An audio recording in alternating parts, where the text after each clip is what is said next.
Sí, sí, sí. Gràcies, senyor alcalde. Bona vesprada a totes i a tots. Passo a llegir l'exposició de motius. El passat 27 de desembre de 2020 van començar a arribar les primeres vacunes contra la Covid-19 a les diferents comunitats autònomes del nostre país. Això va ser reflectit en tots els mitjans de comunicació recollint imatges gràfiques de les primeres vacunes subministrades. Des de llavors i fins a la data actual, el ritme de vacunació ha sigut molt diferent depenent de la comunitat autònoma, passant de dades entorn del 40-50% de les dosis rebudes en comunitats autònomes com Astúries, Galícia o Castella i Lleó, a dades entorn del 5% de les dosis rebudes en altres comunitats autònomes, evidenciant una enorme disparitat de resultat. Així mateix, resulta inconcebible que a data de 7 de gener de 2021 tan sols s'hagin pogut administrar el 18,7% de les dosis entregades, segons l'informe d'activitat de gestió integral de la vacunació contra la Covid-19 proporcionada pel Ministeri de Sanitat. Els objectius inicials en relació a la vacunació de la població fixats pel propi Ministeri de Sanitat parlaven d'arribar a l'estiu amb almenys el 60% de la població vacunada, la qual cosa suposa un ritme d'1 milió de dosis administrades cada setmana. En conseqüència, les desigualtats regionals i una total falta de coordinació per part del govern central són les premisses que marquen un procés que, de seguir en aquesta línia i aquest ritme, converteix en quimera les optimistes previsions del govern d'Espanya quan parlava d'un gran percentatge de població immunitzat de cara a l'estiu.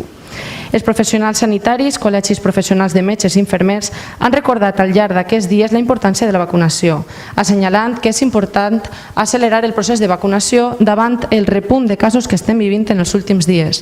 Així mateix, tant personal d'infermeria com farmacèutics i altres professionals sanitaris han expressat la seva voluntat de participar de forma més activa en la campanya de vacunació contra la Covid-19, fent un esforç més en aquesta pandèmia que tan dura ha sigut per a tots els professionals de la salut.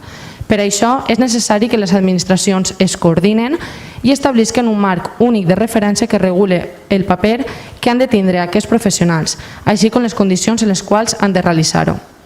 Encara que la primera setmana de vacunació va resultar ser una setmana atípica marcada pels festius de data nadalenques i que, a més de les característiques pròpies de la vacuna fan que no es pugui anar tan ràpid com en altres campanyes de vacunació, consideren que és imprescindible vacunar al major percentatge de la població en el menor temps possible davant l'amenaça d'una imminent tercera ona que ja ha arribat i podria col·lapsar novament els hospitals i centres de salut.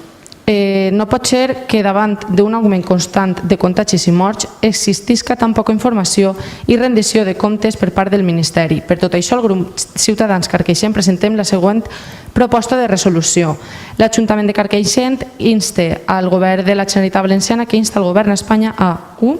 Accelerar la campanya de vacunació, incloent la possibilitat de vacunació els festius i caps de setmana, de manera que es garantisca el més prompte possible la vacunació de la totalitat dels grups de risc, incloent a tot el que està en primera línia de la situació. 2. Requerir la col·laboració de tots els recursos sanitaris certificats per a dur a terme i agilitzar la campanya de vacunació, tant públics com privats, disponibles per ampliar la campanya de vacunació, com són les Forces Armades, a més d'altres professionals sanitaris, inclosos farmacèutics, dentistes i veterinaris, amb l'objectiu de planificar, coordinar i assegurar l'efectivitat del Pla de Vacunació Nacional de la Covid-19.